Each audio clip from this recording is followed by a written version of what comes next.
Assalamualaikum warahmatullahi wabarakatuh. Saya perwakilan dari kelompok 1. Di sini kami akan mempresentasikan hasil kerja kami mengenai pembelajaran membaca permulaan di kelas rendah. Namun, sebelum kita masuk ke materi, alangkah baiknya saya dan teman-teman saya memperkenalkan diri terlebih dahulu. Perkenalkan, nama saya Sipa Sapriani Simatupang. Di sini saya sebagai moderator sekaligus pemateri 3. Selanjutnya, ada teman saya yaitu Adinda Putri Usmanda sebagai pemateri 1. Berikutnya ada Eni Rahmawati sebagai pemateri 2. Dan yang terakhir ada Dede Alwina Sipahutar sebagai pemateri 3. Nah, langsung saja kita masuk ke pemaparan materi yang akan disampaikan oleh pemateri 1, 2, 3, dan 4. Assalamualaikum warahmatullahi wabarakatuh. Saya Adinda Putri Usmanda dari kelompok 1 ingin mempresentasikan tentang pembelajaran membaca permulaan di kelas rendah. Dan ini dia penjelasannya. Semua ngerti ya? Selamat menonton. Pembelajaran membaca di kelas rendah ditujukan untuk kemampuan melek huruf, yaitu kemampuan siswa hanya ditujukan pada kemampuan dasar membaca dan menulis. Sedangkan di kelas tinggi, pembelajaran literasi ditujukan untuk kemampuan melek wacana, yaitu kemampuan membaca dan menulis lanjut. Pembelajaran membaca permulaan di sekolah dasar erat kaitannya dengan pembelajaran menulis permulaan, karena bertujuan agar anak mampu mengenal huruf, mengidentifikasi, mengklasifikasikan huruf, serta mampu merangkaikan huruf menjadi suku kata, serta kalimat. Dalam hal ini, pembelajaran membaca dan menulis permulaan di sekolah dasar dilakukan melalui beberapa tahap, yaitu pengenalan huruf baik vokal maupun konsonan, membedakan huruf vokal dan konsonan, mengidentifikasikan huruf vokal dan konsonan, merangkaikan huruf menjadi suku kata, merangkaikan suku kata menjadi kata, dan merangkaikan kata menjadi kalimat. Tahapan yang dilakukan dalam pembelajaran membaca permulaan di sekolah dasar tidak hanya bertujuan agar siswa melek huruf, namun juga memiliki nutrient effect, yaitu membiasakan membaca sehingga kebiasaan membaca tersebut akan menjadi budaya yang meningkatkan kemampuan literasi siswa dan mengembangkan keterampilan berbahasa. Permulaan di kelas rendah yaitu pertama dari segi jenjang, terbagi menjadi membaca permulaan dan membaca lanjut. Membaca permulaan ialah kegiatan membaca yang mampu melafalkan huruf dengan benar dan memperoleh informasi. Sedangkan membaca lanjut adalah keterampilan membaca yang dapat dilakukan apabila pembaca sudah bisa membaca teknik atau membaca permulaan. Dari segi pelaksanaannya yaitu pertama, membaca nyaring. Membaca nyaring merupakan proses membaca yang diucapkan secara lantang, dengan intonasi dan jeda yang tepat. Sangat memperhatikan tanda baca dan dilaksanakan dengan lancar agar mudah ditangkap oleh pendengar dan penyimak. Pertama, membaca teknik. Membaca teknik adalah mementingkan kebenaran pelafalan serta meningkatkan tingkat pemahaman pembaca terhadap materi-materi ilmiah. Yang kedua, membaca estetik. Membaca estetik berorientasi pada ketajaman perasaan menikmati keindahan karya sastra. Membaca estetis sering dipraktikkan dalam lomba poetry reading atau pembacaan puisi, pembacaan cerpen, naskah drama, dan terjemahan kitab suci. Yang kedua, membaca dalam hati, yaitu membaca yang dilakukan dalam batin saja. Mata atau pandangan kita menyusuri untaian kata dari kiri ke kanan, untuk huruf Latin, huruf Arab, dan sebaliknya, dari atas ke bawah, tanpa mulut berkomat kamit. Membaca dalam hati bersifat personal, karena manfaat langsungnya hanya bisa dinikmati oleh sang pembaca.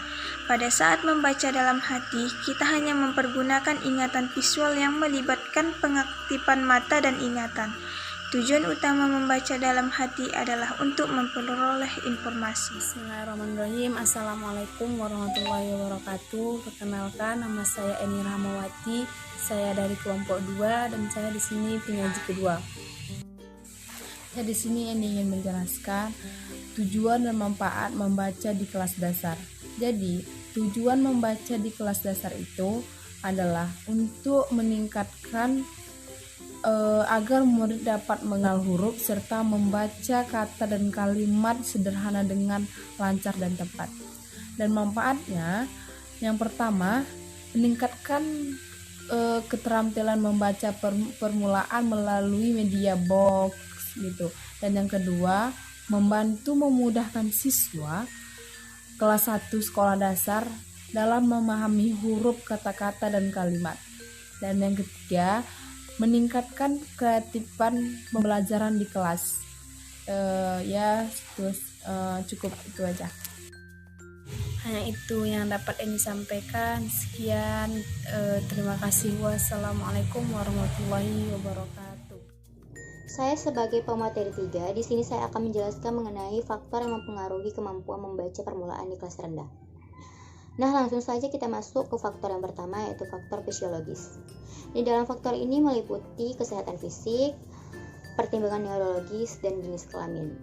Nah, menurut beberapa ahli, keterbatasan neurologis seperti cacat otak dan kekurangmatangan secara fisik menjadi salah satu faktor penyebab tidak berhasilnya peserta didik meningkatkan kemampuan membacanya. Nah, selanjutnya yaitu faktor kedua, faktor intelektual. Terdapat hubungan positif antara kecerdasan yang diindikasikan oleh IQ dengan rata-rata peningkatan remedial membaca, tetapi tidak semua siswa yang mempunyai kemampuan inteligensi tinggi menjadi pembaca yang baik. Selanjutnya, faktor ketiga yaitu faktor lingkungan. Lingkungan yang meliputi latar belakang dan pengalaman peserta didik mempengaruhi kemampuan membacanya. Peserta didik tidak akan menemukan kendala yang berarti dalam membaca jika mereka tumbuh dan berkembang di dalam rumah tangga yang harmonis, rumah yang penuh dengan cinta kasih, memahami anak-anaknya dan mempersiapkan mereka dengan harga diri yang tinggi. Selanjutnya, faktor keempat yaitu faktor sosial dan ekonomi siswa. Status sosial ekonomi siswa mempengaruhi kemampuan verbal siswa. Mengapa demikian? Hal ini dikarenakan jika peserta didik tinggal dengan keluarga yang berada dalam taraf sosial ekonomi yang tinggi, kemampuan verbal mereka juga akan tinggi. Hal ini didukung dengan fasilitas yang diberikan oleh orang tuanya yang berada pada taraf sosial ekonomi tinggi. Lain halnya dengan peserta didik yang tinggal di keluarga yang mempunyai sosial ekonomi rendah. Orang tua mereka tidak akan memenuhi kebutuhan anaknya dan anaknya cenderung kurang percaya diri.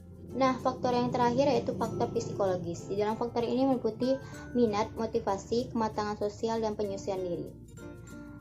Sekianlah materi yang dapat saya sampaikan mengenai faktor yang mempengaruhi kemampuan membaca permulaan di kelas rendah. Lebih dan kurangnya saya mohon maaf. Di sini saya akan menjelaskan tentang metode membaca pada permulaan di sekolah dasar, yaitu pertama pada metode eja. Metode eja yaitu memperkenalkan huruf-huruf alfabet, contohnya seperti A, B, C, D, E, F, G, H, I, J, dan seterusnya. Kemudian yang kedua yaitu metode bunyi. Metode bunyi merupakan pelafalan atau pengajaran membaca permulaan di mana melafalkan huruf konsonan diikuti oleh vokal, yaitu contohnya A, B, C, D, dan seterusnya.